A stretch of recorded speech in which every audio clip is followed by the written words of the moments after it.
காசா மீதான இஸ்ரேலின் தாக்குதலை உடனடியாக நிறுத்த வேண்டும் என பாதிக்கப்பட்டவர்கள் வலியுறுத்தியுள்ளனர். இஸ்ரேல் ஹமாஸ் இடையிலான போரால் பாதிக்கப்பட்ட மக்கள் காசா நகரில் ஆங்காங்கே கூடாரங்கள் அமைத்து வசித்து வருகின்றனர். ஏற்கனவே பசி, பட்டினி, மருந்து தட்டுப்பாட்டால் அவதியடைந்து வரும் மக்கள் தற்போது மழை மற்றும் குளிரால் கூடுதல் சிரமங்களை எதிர்கொண்டுள்ளனர். மழைநீர் கூடாரங்களுக்குள் வருவதாலும் இரவு நேரங்களில் வீசும் குளிர்காற்றால் வாழ முடியாத நிலைக்கு தள்ளப்பட்டிருப்பதாகவும் அவர்கள் வேதனை தெரிவித்தனர்.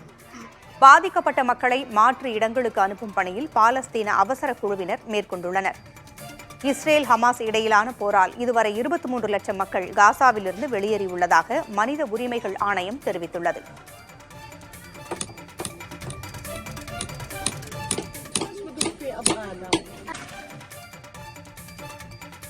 மெக்சிகோவில் உள்ள மதுபான கூடத்தில் நடந்த துப்பாக்கிச் சூட்டில் 6 நபர்கள் கொல்லப்பட்டனர். தபாஸ்கோ மாகாணத்தில் உள்ள வில்லா ஹெர்மோசா நகரில் செயல்பட்டு வரும் மதுபான கூடத்திற்கு ஆயுதங்களுடன் நுழைந்த நபர் அங்கிருந்தவர்களை நோக்கி சரமாரியாக துப்பாக்கியால் சுட்டார். துப்பாக்கிச் சத்தம் கேட்டு அங்கிருந்தவர்கள் அலறி அடித்துக் கொண்டு ஓட்டம் பிடித்தனர். துப்பாக்கிச் சூட்டில் 10 நபர்கள் படுகாயமடைந்ததாகவும் அவர்களுக்கு மருத்துவமனையில் சிகிச்சை அளிக்கப்பட்டு வருவதாகவும் காவல்துறையினர் தெரிவித்துள்ளனர். துப்பாக்கிச்சூடு நடத்திய நபர் யார், எதற்காக தாக்குதல் நடத்தினார் என்பது குறித்து காவல்துறையினர் விசாரித்து வருகின்றனர். இதனிடையே ஜாலாபா பகுதியில் நடந்த திருமண நிகழ்ச்சிக்குள் புகுந்த அடையாளம் தெரியாத கும்பல் நடத்திய துப்பாக்கிச் சூட்டில் ஒருவர் உயிரிழந்தார்.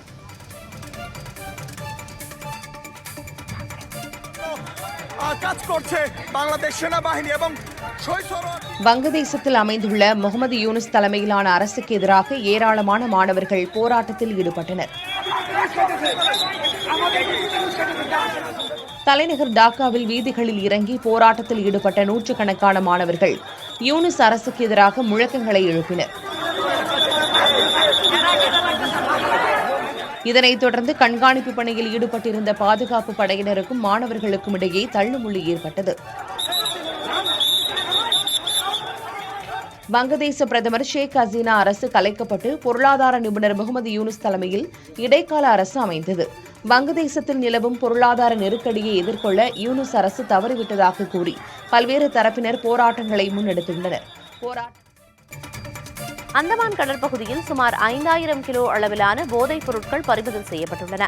அந்தமான் நிக்கோபார் தீவுகள் அருகே மீன்பிடி படகில் கடத்தி வரப்பட்ட போதைப் பொருட்களை இந்திய கடலோர காவல்படையினர் கைப்பற்றியுள்ளனர். இதன் மதிப்பு பல கோடி ரூபாய் இருக்கும் என கூறப்படுகிறது.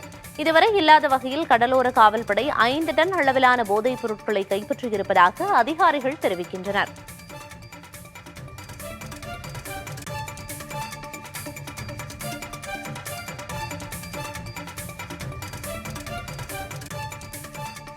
மருத்துவ படிப்புகளில் காலியாக உள்ள 135 இடங்களை நிரப்புவதற்கான சிறப்பு கலந்தாய்வு இன்று முதல் நடைபெறவுள்ளது.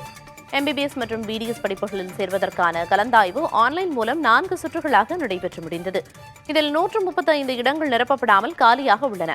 இந்த இடங்களை நிரப்புவதற்கான சிறப்பு கலந்தாய்வு இன்று மதியம் ஆன்லைன் மூலமாக தொடங்குகிறது. திருவாரூர் மாவட்டம் திருத்துறைப்பூண்டி அருகே விதிகளை மீறி அதிகளவு ஆழத்தில் மண் எடுத்ததால் வீடு சரியும் நிலை ஏற்பட்டுள்ளதாக குடியிருப்பு வாசிகள் குற்றம் சாட்டுகின்றனர். பாமணி ஊராட்சி பகுதியில் பாலு என்பவரின் வீடு சாய்ந்து எந்த நேரத்திலும் அருகே உள்ள குளத்தில் விழும் நிலையில் உள்ளது. இதனால் வீட்டில் உள்ள பொருட்களை அருகே உள்ள கோயிலில் வைத்துள்ளனர். குளத்தில் சுற்றுச்சுவர் அமைக்க தூர்வாரும் போது விதிகளை மீறி மண் எடுத்ததால் வீடு சரிந்து விழக்கூடிய நிலையில் இருப்பதாகவும் இதனால் அரசு இழப்பீடு வழங்க வேண்டும் எனவும் வலியுறுத்துகின்றனர். மேலும் குளத்திற்கு தடுப்புச் சுவர் கட்டாமலேயே கட்டியதாக அறிவிப்பு பலகை வைத்துள்ளதாக கூறுகின்றனர். இதுகுறித்து திருத்துறைப்பூண்டி ஒன்றிய வட்டார வளர்ச்சி அலுவலரிடம் கேட்டபோது உரிய விசாரணை நடத்தி நடவடிக்கை எடுக்கப்படும் என்றார். தேனி மாவட்டம் ஆண்டிப்பட்டி சந்தையில் 1 கோடி ரூபாய்க்கு மேல் ஆடுகள் விற்பனையாகின. தேனி, மதுரை, திண்டுக்கல் உள்ளிட்ட பகுதிகளைச் சேர்ந்த வியாபாரிகள் ஆடுகளை வாங்குவதற்காக குவிந்தனர். இறைச்சிக்கான ஆடுகள் அதிகமாக விற்பனையாகாத நிலையிலும் வளர்ப்பு ஆடுகளை வாங்குவதற்கு பலரும் ஆர்வம் காட்டினர். 10 கிலோ எடை கொண்ட ஆடு 6000 ரூபாய்க்கு விற்பனை செய்யப்பட்டது.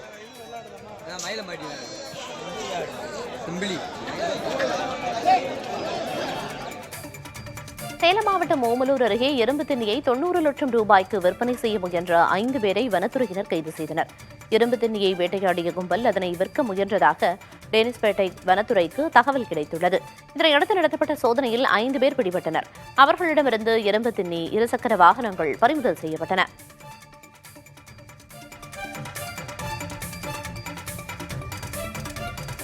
இலங்கையில் உள்ள நீர்கொழும்புவில் படகு விபத்தில் தந்தை மகள் உயிரிழந்தனர். 4 வயது குழந்தை உட்பட 5 பேர் பத்திரமாக மீட்கப்பட்டுள்ளனர். கம்பஹா மாவட்டத்தில் உள்ள நீர்கொழும்பு கடற்கரைக்கு சுற்றுலா சென்ற 7 பேர் படகு சவாரி செய்தனர். அப்போது படகு கவிழ்ந்ததில் தந்தை மகள் கடலில் மூழ்கி காணாமல் போயினர். 4 வயது குழந்தை உட்பட 5 பேர் பத்திரமாக மீட்கப்பட்டனர். இந்நிலையில் காணாமல் போன 2 பேரை தேடும் பணி நடைபெற்று வருகிறது.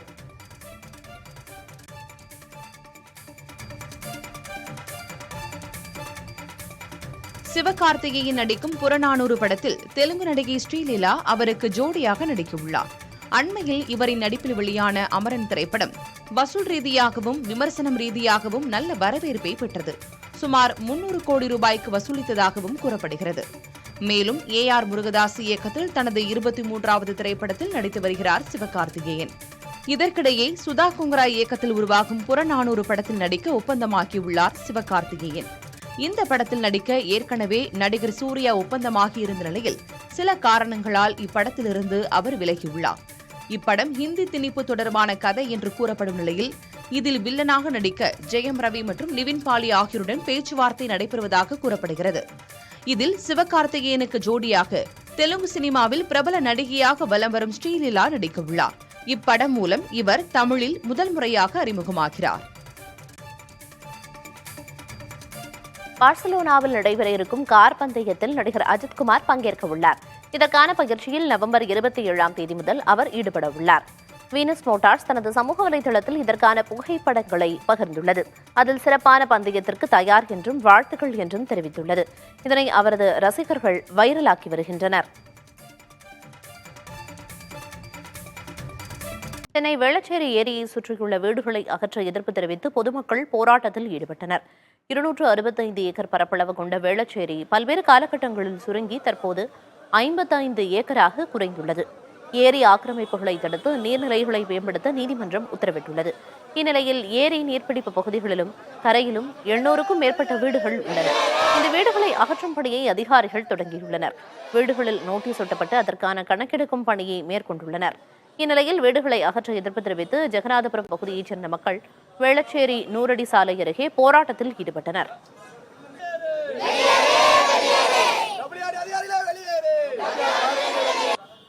நீ எலிமினேட் பண்ணதை ரீஎலிமினேட் பண்ணு.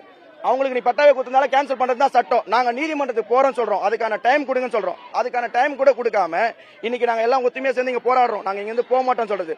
ஆனா WRD அதிகாரி என்ன பண்றாங்கன்னா, நீங்க இங்க போராடுங்க, நாங்க அந்த பக்கம் போறோம்னு சொல்லிட்டு பூட்டின வீடுன்னு சொல்லிட்டு என்ட்ரி போட்டு வராங்க. இது எந்த விதத்துல நியாயம்? இப்போ ஏரி ஓரமா இருக்கிறவங்க தான் பிரச்சனை. நீ எலிமினேட் பண்ணதை ரீஎலிமினேட் பண்ணதான் சட்டமே சொல்லுது. நீங்க அதை பண்ணுங்களேன்.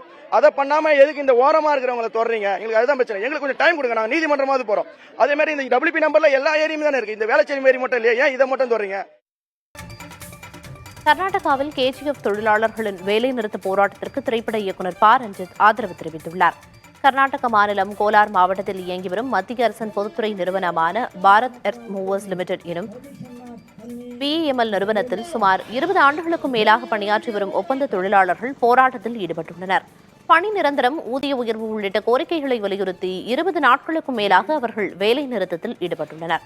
அவர்களது போராட்டத்திற்கு கம்யூனிஸ்ட் கட்சியைச் சேர்ந்த தொழிற்சங்கங்கள் ஆதரவு தெரிவித்துள்ள நிலையில் தமிழ் திரைப்பட இயக்குநர் ப. ரஞ்சித்தும் ஆதரவு தெரிவித்துள்ளார். தொழிலாளர்களின் நியாயமான கோரிக்கைகளை அரசு நிறைவேற்ற வேண்டும் என வலியுறுத்தி அவர் வீடியோ வெளியிட்டுள்ளார்.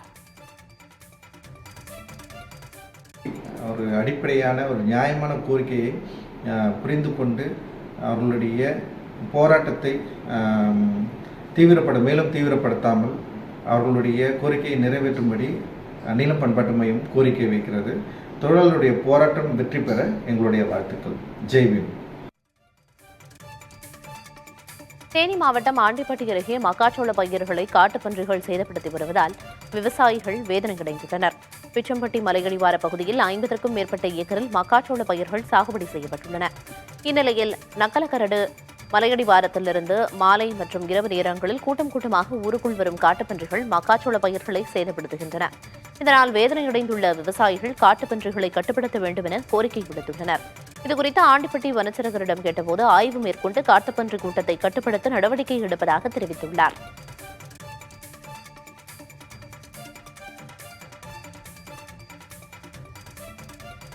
நாமக்கல் பழைய பேருந்து நிலையத்திற்குள் பேருந்துகள் வந்து செல்லாததை கண்டித்து வணிகர் சங்கத்தினர் கடையடைப்பு போராட்டத்தில் ஈடுபட்டுள்ளனர். நாமக்கல் நகரிலிருந்து 7 கிலோமீட்டர் தொலைவில் முதலைப்பட்டியில் புதிய பேருந்து நிலையம் இந்த மாதம் 10ஆம் தேதி முதல் செயல்பாட்டுக்கு வந்தது. இந்த நிலையில் நாமக்கல் நகரின் மையப்பகுதியில் இருந்த பழைய பேருந்து நிலையத்திற்கு நகர பேருந்துகள் மட்டுமே வந்து செல்கின்றன.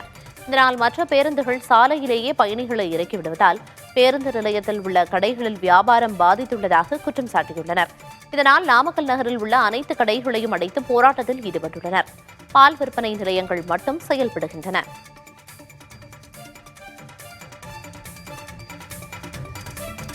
தேனியில் கழிவுநீர் கால்வாய் அமைப்பதில் முறைகேடு நடைபெறுவதாக பொதுமக்கள் புகார் தெரிவித்துள்ளனர். தேனி மாவட்டம் கம்பம் அருகே உள்ள நாராயணதேவன்பட்டி கிராமத்தில் கழிவுநீர் கால்வாய் அமைக்கும் பணி நடைபெற்று வருகிறது. முறையான மண் கலவைகள் போடப்படவில்லை என அப்பகுதி மக்கள் குற்றம் சாட்டியுள்ளனர். அரை ரோடு மண்ணுக்கு 3 மூட்டை சிமெண்ட்டுகள் போடப்பட வேண்டும் என்றும், ஆனால் 1 மூட்டை சிமெண்ட் மட்டுமே போட்டு கால்வாய் அமைக்கப்படுவதாகவும் மக்கள் குற்றம் சாட்டியுள்ளனர். மேலும் மேற்கே சென்ற கழிவுநீர் கால்வாயை தற்போது கிழக்கே செல்வது போல் கட்டுவதாகவும் புகார் தெரிவித்துள்ளனர். இது தொடர்பாக ஒப்பந்ததாரரிடம் கேட்டபோது அரசு கொடுத்த நிதியிலிருந்து முறையாகவே பணிகளை செய்வதாக தெரிவித்தனர். தென்காசி மாவட்டம் புளியங்குடியில் உள்ளூர் எலுமிச்சைக்கு போதிய விலை கிடைக்காததால் விவசாயிகள் ஆர்ப்பாட்டத்தில் ஈடுபட்டனர். புளியங்குடியில் உள்ள எலுமிச்சை சந்தைக்கு பல்வேறு விதமான ஊர்களில் இருந்து எலுமிச்சை பழங்கள் விற்பனைக்கு வருகின்றன. இந்நிலையில் உள்ளூரில் விளையும் எலுமிச்சைகள் சந்தைகளில் அதிகப்படியாக கொள்முதல் செய்யப்படுவதில்லை என்றும், மேலும் போதிய விலை கிடைப்பதில்லை என்றும் புளியங்குடி விவசாயிகள் கவலை தெரிவிக்கின்றனர். உள்ளூர் எலுமிச்சைகளையும் போதிய விலை கொடுத்து கொள்முதல் செய்ய வேண்டும் என கோரி விவசாயிகள் ஆர்ப்பாட்டத்தில் ஈடுபட்டனர்.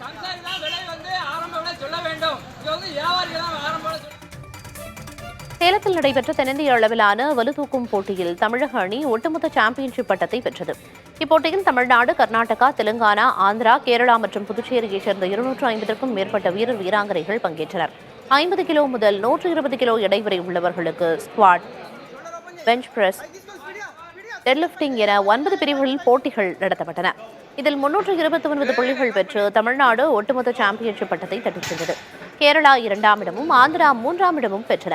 ஒவ்வொரு பிரிவிலும் வெற்றி பெற்ற வீரர் வீராங்கனைகள் தேசிய அளவிலான போட்டிகளில் பங்கேற்க உள்ளனர்.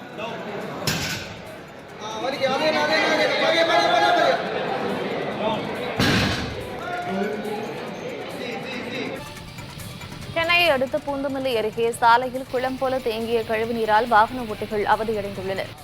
நசரத்பேட்டை, வரதராஜபுரம் பகுதிகளில் செயல்படக்கூடிய தனியார் வாகன நிறுவனங்கள் குடியிருப்புகளில் இருந்து கழிவுநீர் இணைப்பை கால்வாயில் இணைத்துள்ளதால் அவ்வப்போது நிரம்பி வெளியேறுகிறது. இதனால் நசரத்பேட்டை மேப்பூர் சாலையில் 4 நாட்களாக கழிவுநீர் தேங்கியுள்ளதால் நோய் பரவும் அபாயம் ஏற்பட்டுள்ளதாக பொதுமக்கள் தெரிவிக்கின்றனர். இதுகுறித்து ஊராட்சி நிர்வாகத்திடம் கேட்டபோது கழிவுநீரை அகற்ற நடவடிக்கை எடுப்பதாக தெரிவித்தார்.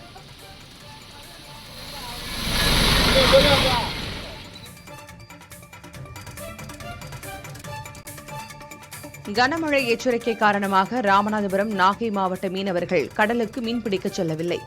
ராமநாதபுரத்தில் மறு அறிவிப்பு வரும் வரை மீனவர்கள் கடலுக்கு செல்ல வேண்டாம் என மீன்வளத்துறை அறிவுறுத்தியுள்ளது. இதனால் 7000க்கும் மேற்பட்ட படகுகள் கரையில் நிறுத்தி வைக்கப்பட்டுள்ளன. மீன்பிடி தடையால் இன்று 5 கோடி ரூபாய் வர்த்தகம் பாதிக்கப்பட்டுள்ளதாக மீனவர்கள் தெரிவித்தனர். இதேபோல நாகை மாவட்டம் வேதாரண்யத்தில் 5000 மீனவர்கள் கடந்த 1 வாரமாக கடலுக்கு செல்லாமல் இருப்பதால் வாழ்வாதாரம் பாதிக்கப்பட்டுள்ளதாக வேதனையுடன் தெரிவிக்கின்றனர். நீலகிரி மாவட்டம் கூடலூர் அருகே உள்ள குடியிருப்பு பகுதிக்குள் யானை நுழைந்ததால் மக்கள் அச்சமடைந்தனர். மக்னா யானை ஒன்று தொடர்ச்சியாக குடியிருப்பு பகுதிகளில் சுற்றித் திரிகிறது. வழக்கம் போல ராஜகோபாலபுரம் குடியிருப்பு பகுதிக்குள் மக்னா யானை நுழைந்தது. வீடுகள் முன்பிருந்த தென்னை மரங்களை யானை தின்று சேதப்படுத்தியிருக்கிறது. காலை நேரம் குடியிருப்பு பகுதியில் நடமாடிய யானையால் வேலைக்கு செல்பவர்கள் மற்றும் பள்ளி செல்லக்கூடிய மாணவர்கள் அச்சமடைந்தனர்.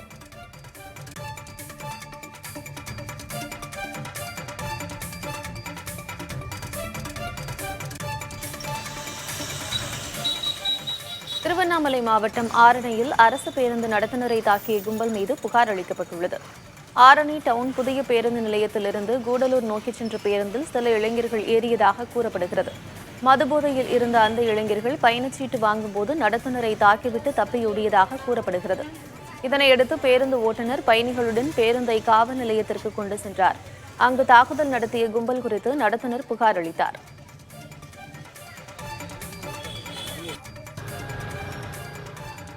செங்கல்பட்டு மாவட்டம் மேல்மருவத்தூரில் ரயில்வே கேட் உடைந்ததால் சுமார் 1 கிலோமீட்டர் தூரத்திற்கு போக்குவரத்து நெரிசல் ஏற்பட்டுள்ளது. மேல்மருவத்தூரிலிருந்து செய்யூர் கிழக்கு கடற்கரை சாலை வழி செல்லும் வழியில் சோத்துப்பாக்கத்தில் உள்ள ரயில்வே கேட் திடீரென உடைந்து விழுந்தது. மேலும் சிக்னல் கோளாறு காரணமாக பயணிகள் விரைவு ரயிலும் சுமார் அரை மணி நேரத்திற்கு மேலாக மேல்மருவத்தூரிலேயே நிறுத்தப்பட்டது. இதனால் ரயில்வே கேட்டை கடக்க முடியாமல் சுமார் 1 கிலோமீட்டர் தூரத்திற்கு வாகனங்கள் அணிவகுத்து நின்றன. இதனால் பள்ளி, கல்லூரிக்கு செல்வோர், வேலைக்கு செல்வோர் பெரிதும் பாதிக்கப்பட்டனர். பாலம் கட்டுவதற்கு அடிக்கல் நாட்டப்பட்டு 8 மாதங்கள் ஆகியும் இதுவரை எந்த பணியும் தொடங்கவில்லை என்றும் விரைந்து பாலம் அமைக்க வேண்டும் எனவும் அந்த பகுதி மக்கள் கோரிக்கை விடுத்துள்ளனர்.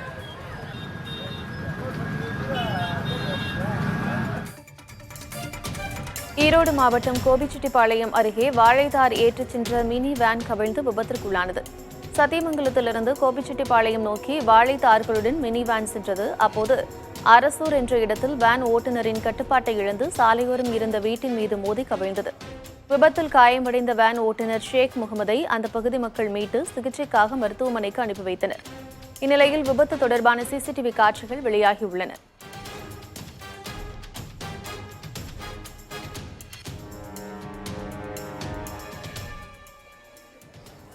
நெல்லை மாநகராட்சியில் பாதாள சாக்கடை உந்து மையம் அமைப்பதற்கு எதிர்ப்பு தெரிவித்து போராட்டத்தில் ஈடுபட்டனர். மாநகராட்சியில் 600 கோடி ரூபாய் மதிப்பீட்டில் பாதாள சாக்கடை பணிகள் நடைபெற்று வருகின்றன. பாதாள சாக்கடைகளில் சேரும் கழிவுநீரை அந்தந்த வார்டு பகுதிகளில் மின் மோட்டார்கள் மூலம் கொண்டு செல்லும் முயற்சியாக 20க்கும் மேற்பட்ட இடங்களில் உந்து மையங்கள் அமைக்கும் நடவடிக்கைகளும் தொடங்கியுள்ளன. இதற்கு பொதுமக்கள் கடும் எதிர்ப்பு தெரிவித்து வருகின்றனர். தச்சநல்லூரை அடுத்த பிரான்குளம் பகுதியில் வீடுகளுக்கு நடுவே உந்து மையம் அமைக்க எதிர்ப்பு தெரிவித்து 100க்கும் மேற்பட்டோர் தர்ணாவில் ஈடுபட்டனர்.